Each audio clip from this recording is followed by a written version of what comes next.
Deus, mulheres, Hello. caras pálidas, vulcões, bicicletas. Se você assistir esse vídeo até o final, vai saber o que uma coisa tem a ver com outra. Eu sou Yuri Castelfranchi, esse é o canal Ciência com Sotaque, e o capítulo de hoje é bicicletas políticas. Uma das coisas mais importantes para mim que um cientista faz é olhar aquelas coisas que todo mundo acha normais, ou lógicas, ou naturais, e achar em vez que elas são um problema a ser explicado, algo misterioso, enigmático. Por exemplo, nascimento da bicicleta, que é um estudo clássico dos estudos sociais da tecnologia. Se você olhar as primeiras bicicletas, né, é, é muito estranho você pensar que alguém inventou um treco tão pesado, complicado, perigoso de usar. Essa aqui no meio era tudo de madeira maciça, com rodas de ferro, de madeira com ferro, complicadíssima de usar, sem pedais, tá? Você andava assim, empurrando. Essa de cima, né? Era muito fácil cair assim, virar a cabeça para frente, pum, e quebrar o pescoço ou a cabeça. Então você, né, se pergunta por que que eles faziam isso? E aí a resposta que muitas pessoas dizem é lógico, é natural. Quando você tem uma nova tecnologia, primeiro você inventa ela rudimentar, ineficiente, mais ou menos, depois vai melhorando, progredindo, evoluindo. Mas será que é isso? Essas bicicletas aqui com a rodona gigante foram feitas lá na década de 1870. A gente já sabia construir a Torre Eiffel naquela época. Então, será que eles não pensaram uma maneira melhor, mais eficiente de fazer a bicicleta? E aí, quando você estuda, você descobre que, de fato, é muito legal. Quando você tem um problema a resolver, tem muitas maneiras tecnológicas de resolver.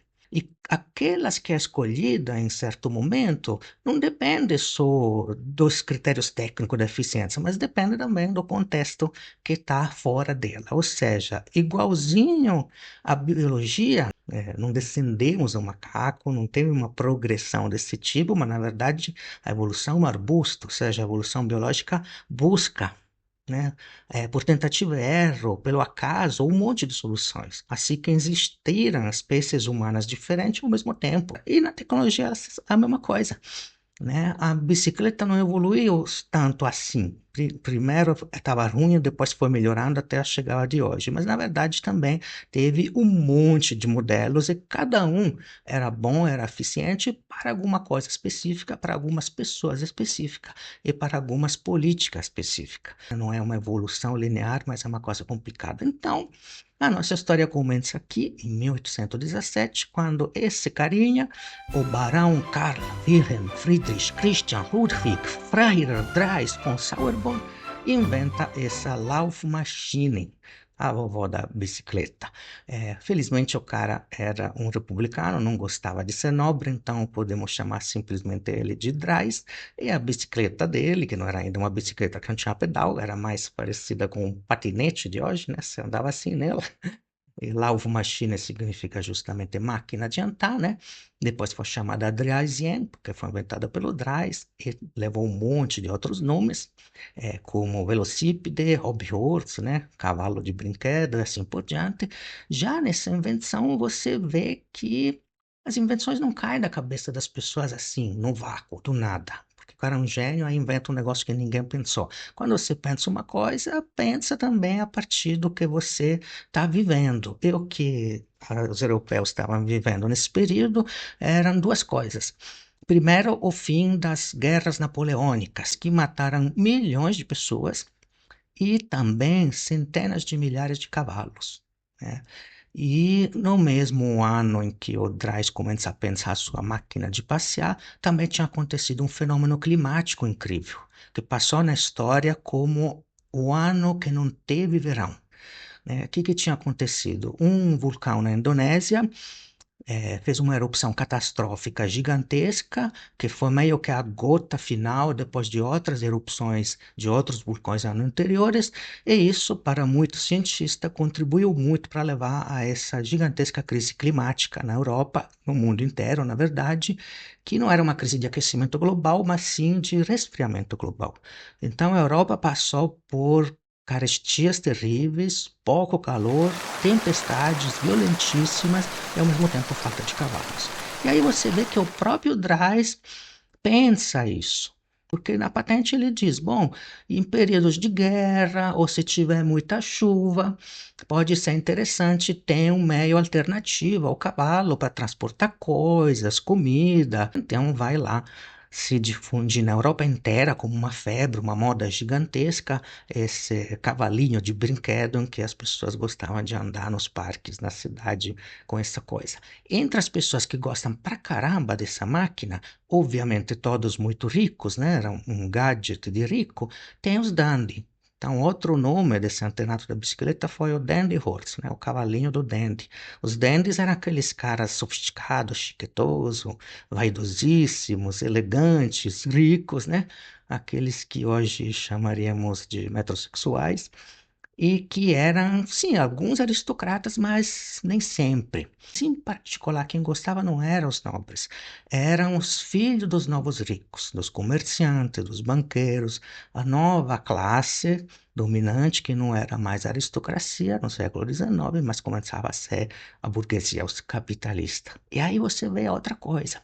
Tá? Por que que eles iam gostar justamente disso, entre tantos possíveis símbolos de status, de riqueza, de ter um negócio estranho, chique que ninguém tem? Porque se você for ver, os valores opostos dos nobres e dos capitalistas estão bem embutidos na ideia da bicicleta. De um lado, o que era o valor para um nobre? Você tinha que ter a pele pálida como um cadáver, por isso a história da Branca de Neve, né? As pele branca como a neve, os lábios vermelhos como cerejas, porque o maior orgulho para o nobre era nunca ter feito um dia de trabalho na vida. Então, você não sai de casa a não ser com sombrinha, não precisa botar as mãos no campo, ou não trabalhar era representado simbolicamente e nunca ter pego um raio de sol ao ar livre. Então, essas peles branquíssimas e mais branqueadas ainda pelo pouco, eles botavam para mostrar isso. Eu não preciso trabalhar, não preciso produzir. E roupas absurdamente complicadas, elaboradas, cheias de peça, parece um organismo alienígena, né? Para mostrar ninguém pode me imitar. Eu tenho sangue azul, sou um ser diferente dos outros humanos. As mãos delicadas, nos retratos em poses sofisticadas ou enfiada abaixo do terno, e uma lentidão de movimento cultivada, né? A lenteza, né? A sofisticação era um traço de você ser nobre, né? E, obviamente, nunca fazer nada, né? O nobre nunca tinha que fazer nada. Para andar, alguém carregava ele, né? Para abrir as portas, você não toca na porta, na maçaneta, alguém abre para você. Comida você não vai pegar, alguém traz a comida para você. Então você vê por que que os ricos burgueses estavam doidos para aprender a usar essas máquinas infernais caindo, batendo a cabeça, quebrando ossos, porque elas incorporavam toda a nova ética do que é o capitalismo. Né? Seu coach preferido no YouTube vai te dizer, né, que você tem que merecer trabalhar enquanto os outros dormem, né? A meritocracia é o grande mito dessa nova era, né? O self-made man, né? Eu fiz a mim mesmo, eu ralei para chegar lá, eu dei duro, né? Ao contrário dos aristocratas que se orgulham de nunca produzir nada, tá? O burguês tem orgulho de produzir, tem uma ética do trabalho, tem orgulho de trabalhar. Chama vagabundo que não gosta de trabalhar. E, como o seu coach diz, se você é um bom cidadão, você tem que ser arrojado, tem que ser capaz de correr risco, tem que ser corajoso e, sobretudo, tem que ser rápido, veloz, não parar nunca, trabalhar enquanto os outros dormem. Aí você vê, essa é a bicicleta. Ela é rápida, mais que uma carroça, eventualmente, para você mexer, é você mesmo que faz esforço, o self-made man, é você que sua, é você que pedala, é você que rala para chegar lá, é você que bota a mão na massa, se suja, é quase que o símbolo perfeito desse novo mundo moderno do trabalho. Aí que entra as mulheres na nossa história. Desde o começo, tanto as nobres quanto as ricas da burguesia e depois também as proletárias, as subproletárias, querem usar a bicicleta também. E obviamente não pode, Porque tudo que um engenheiro, um tecnólogo, um cientista, um intelectual faz pensando no homem e no corpo do homem. Então a bicicleta é impossível de utilizar, né? Mesmo essa aqui sem pedal a Dandiors, com vestido longo, era impossível de usar. Então, imediatamente se cria uma pressão, se cria um nicho de mercado e surge esse modelo, por exemplo, rebaixadinho aí, que dá para usar de vestido. Aí você vê que a história da bicicleta está totalmente entrelaçada de maneira surpreendente com a história das lutas das mulheres, ao ponto que várias feministas falaram a bicicleta fez mais para a luta das mulheres do que qualquer outro objeto inventado pelo ser humano, tá?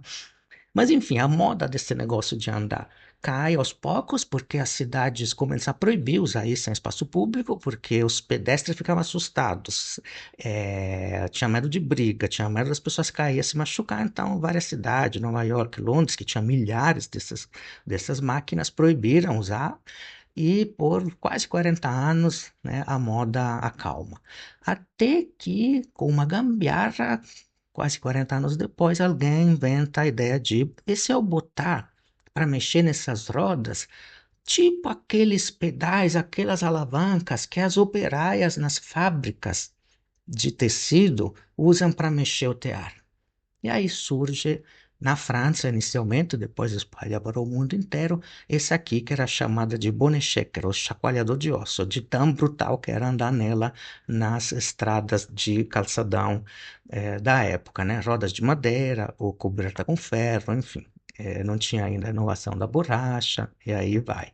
Mesmo aqui, imediatamente é inventada uma versão para mulheres. Como que a mulher podia andar nesse negócio? Como você consegue pedalar? Você está com um vestido compridão, com todas aquelas hastes, com aquele espartilho que não te deixando respirar. Então, a ideia que tiveram inicialmente é botar essa alavanca de um ladinho. Então, a mulher tinha que sentar assim e pedalar só de um lado. Ou seja, se já era difícil e infernal para um macho, para as mulheres era uma experiência de superação praticamente. Mesmo assim, né, com essa dificuldade toda, a bicicleta se difunde enormemente entre homens e mulheres ricas inicialmente e vai evoluindo rumo a uma nova moda que é essa aqui, que é a chamada bicicleta ordinary, ou seja, normal, né, ou de roda alta, começa a surgir lá na década de 70, porque os caras pensam, bom, se eu botar o pedal na roda na frente, então a cada giro que eu faço do pedal é um giro da roda. Não tinha corrente ainda, não tinha marcha, né? Se um giro de pedal é um giro da roda, então se a roda é gigante, com o giro de pedal eu ando muito longe, ou seja, quanto maior a roda da frente, mais rápido eu vou. E lembra que falamos que um dos valores dessa época é a velocidade, a aceleração? Então, esse aqui também faz um sucesso enorme, mas obviamente entre quem? Entre os machos da alta burguesia. São eles que têm que mostrar a coragem incrível de subir esse negócio alto, quase 2 metros, de cair, se arrebentar, né, de ir veloz e rápido, suando e tal. Então, inicialmente, esse instrumento é principalmente um instrumento de mostrar a performance masculina. Foi chamada de penny farthing, porque essa moeda era o penny, 1 centavo, e na época existia o quarto de centavo, que era menorzinho, e aí representava bem a forma dessa bicicleta. E aí você vê esses machos orgulhosos com suas regadas, suas sunguitas aí, pedalando, correndo, fazendo as competições, inventando clubes de ciclistas com suas uniformes, né? O homem adora inventar uniforme e rituais e símbolos, né? Competições, obviamente, porque o esporte, o culto do corpo era outra coisa muito importante nessa luta contra a aristocracia, né? Contra os corpos preguiçosos que não queriam fazer nada, né? E, de novo, nessa ideia de que quanto mais veloz, melhor, quanto mais perigoso, mais eu mostro minha coragem e tal, mas, de novo, as mulheres queriam participar disso, decidiram participar. Então, de novo, com esse vestido, alguém inventou essas alavancas de ladinho para ela poder pedalar, ou surgiram os triciclos, que eram factíveis de usar, e isso não era suficiente, tá? Podia ser suficiente para as mulheres aristocratas, porque com o triciclo você vai daquele jeito, daquela lentidão cultivada, daquele fazer refinado, autocontrolado, né? Mas para encarnar o espírito do tempo, né? É corrida, é competição, determinação, suar, ter coragem. E logo do início, artistas de circo viram famosíssimas ciclistas e mulheres da classe trabalhadoras não só montam na bicicleta, como inventam suas corridas e competições, às vezes competindo com os homens e ganhando dos homens, criando os escândalos incríveis. E lógico, os homens não gostam nada disso. Nem os homens, nem o Deus imaginado pelos homens, né? Então, os jornalistas da época escreviam coisas assim: ah, essas mulheres pobres que querem correr de bicicleta são pobres criaturas que precisam desesperadamente de dinheiro. Senão, por que você faria uma coisa tão horrível que transforma uma linda garota em seres masculinos, agitados, suados, despenteados, com o rosto envelhecido, né? Com esforço, né? E Deus entra muito no jogo, porque quando o homem não gosta da mulher fazer alguma coisa, sempre diz que quem não gosta dela é Deus. Então, escreviam coisas do tipo: Deus não fez a mulher para servir de cavalo. Enquanto isso, essa Anne Londonderry, que não se chamava Londonderry, pegou esse sobrenome porque era o do patrocinador que apoiou ela em fazer a primeira volta ao mundo de bicicleta. Era uma mulher judia, pobre, e conseguiu fazer essa coisa incrível enquanto os jornais falavam isso. A visão de uma mulher desgrenhada, com calor, empoeirada, com um monte de homens em uma tentativa desenfreada de pedalar 100 milhas em um dia, não é agradável de se ver, nem para deuses, nem para os homens. E não é nada bom para a mulher. Ou bombear desesperadamente, com as costas curvadas, o pescoço torcido, e o rosto roxo é um espetáculo repugnante, o céu nós livre de uma raça de mulheres da corrida, ou seja, sempre mencionando Deus como se Deus tivesse previsto alguma coisa sobre a mulher usar bicicleta e decidido que era horrível. Essa é a Frances Benjamin, uma fotógrafa famosíssima da época, e ainda, né, jornalistas, intelectuais, cientistas falando, integrantes do belo sexo tentam imitar os senhores da criação, competindo em corridas de bicicleta. A visão de mulheres disparando ao redor de uma pista de corrida, vestida com trajes masculinos e despojadas de qualquer atributo visível da feminilidade, é algo que ultraja os mais nobres sentimentos de todo verdadeiro cavalheiro. Enfim, os homens odiaram, os cientistas ajudaram a odiar e inventaram doenças para as mulheres que andavam de bicicleta, mas isso vai ser objeto da parte 2 desse vídeo. Se você curtiu, então clica para seguir e receber as notificações para o próximo episódio.